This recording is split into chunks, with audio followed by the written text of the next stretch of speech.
undressed in the motorhome yesterday, and he realised to his consternation that there were almost literally hundreds of eager Japanese faces pressed up against the windows watching him, and he quickly pulled down the blinds. Anything that Ayrton Senna does in Japan is of major interest. And he goes through and passes Nelson Piquet, last year's winner. Nelson Piquet well down, number 20 in the Benetton, and up to Gabriele Tarquini, the likeable Italian, comes Ayrton Senna, laps him into the chicane. That's the Ligier in front, and Senna is fairly slicing his way through the field now. He's got his race rhythm well and truly going. It's Eric Comas that he's coming up to now, and Comas is in ninth position. So Senna's lapped everybody up to ninth position, and off goes Nakajima straight on. Well, I find it hard to believe that was a driver mistake, because he went off so quickly. I wonder if Nakajima, like Mansell, had some sort of a brake problem as he approached the S-bend there. Whatever it was, he's well and truly out of the race, and the race order on lap 33, with Senna now, as you see, nearly 3 seconds ahead of Gerhard Berger as he comes up to Comas in the Ligier Lamborghini, slices through on the inside. It's Senna leading, Berger second. Senna nearly 4 seconds ahead now, but Patrese, that's Senna, and you see him going through there Berger going through in second position. Third is Patrese, fourth is Alain Prost, fifth Pierluigi Martini. In sixth position it is Michael Schumacher, seventh is Martin Brundle, and Brundle's highest position so far is ninth place. It would please Yamaha mightily if he could finish higher than he's finished this year. It would please them even more, of course, if he could join his teammate Mark Blundell and score a World Championship point for them. Blundell was sixth in Belgium, not taking part in the race here in Japan because he failed to pre-qualify because he had an oil leak problem. But Yamaha, who are just as much rivals of Honda as McLaren are of Williams and Honda are of Renault, would love to get a World Championship point in their home country. Ayrton Senna leading in Japan, on his way at the present moment to his 33rd World Championship victory, having already got an amazing record 59 pole positions under his belt and 480 World Championship points.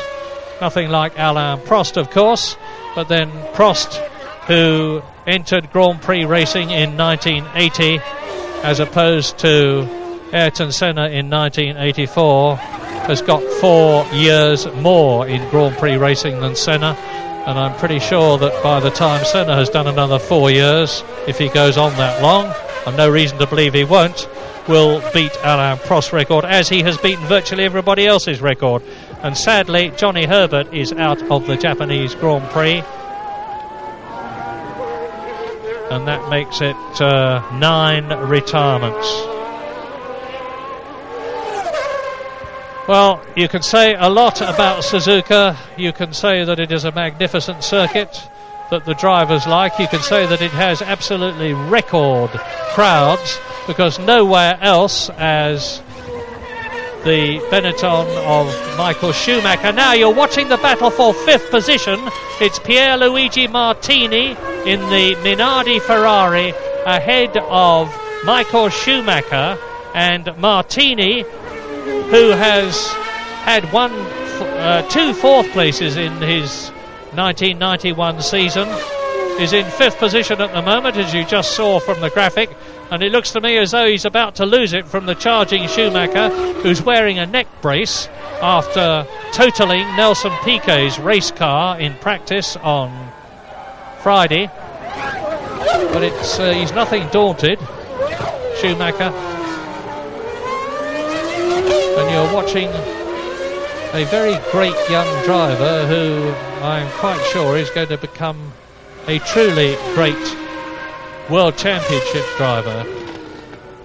He's put the Jordan incident behind him when he left the Jordan team, having been taken on by Benetton after the Belgian Grand Prix, where Schumacher drove briefly for Jordan. I say briefly because he only got round the first corner, having burned out his clutch at the start.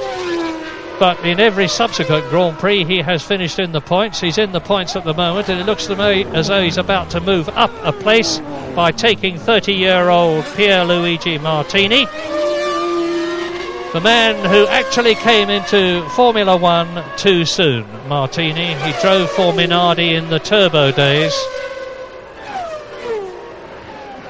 didn't do at all well, went back to a couple of years of Formula 3000 with Ralt and polished his act and got some experience, came back to Minardi, and he's done extremely well since.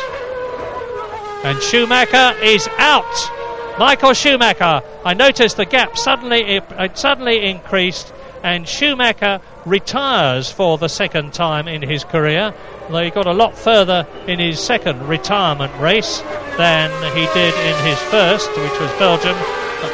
And so now Schumacher joins Herbert, Suzuki, Mansell, Zanardi, Hakkinen, Pirro, Wendlinger, Leto and Alesi as retirees in the Japanese Grand Prix, which I sadly report, a race which had so much promise, as they often do before the start, only to develop into something rather flat once Nigel Mansell had retired on the 10th lap and taken the sting out of the World Championship. So that means that Martin Brundle in the Brabham Yamaha is in the points in 6th position, as Patrese comes up and laps Tarquini, who again demonstrates good manners and good driving by moving over to let his countryman through.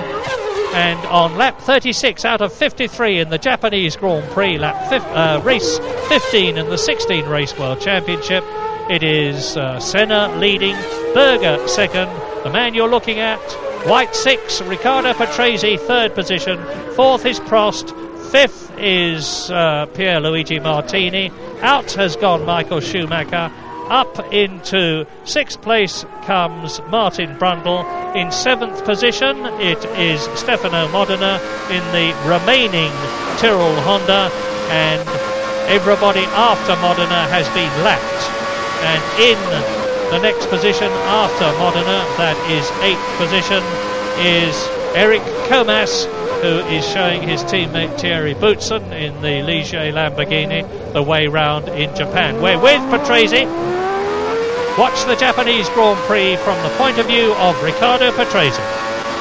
Down the start and finish straight into turn 1, second gear, 80 miles an hour. Out of it, up into third in the semi-automatic gearbox Williams Renault, into the S-curve, which is a series of swinging rights and lefts which are taken at 120 miles an hour. Then the climb to the 100 mile an hour left-handed turn 7. This is it. Into the sweeping right Degner curve. You'll see the overpass at the crossing in a few moments. As round the right-hander now went Riccardo Patrese, and we move back to race leader Ayrton Senna on lap 37 in Japan, coming up to the dreaded chicane. No problem. Off goes a rip-off. You've heard James and I talking about rip-offs. We had a marvellous picture earlier on from inside Berger's cockpit where you saw exactly what happened. The Austrian took his right hand off the steering wheel, reached up to the transparent rip-off which goes over his solid visor, removed it because it was getting dirty, and gave himself clear vision again. That's what Senna's just done. And now let's hope we're going to get a race from the two McLarens, because we've not much to cheer about at the moment, and we're through the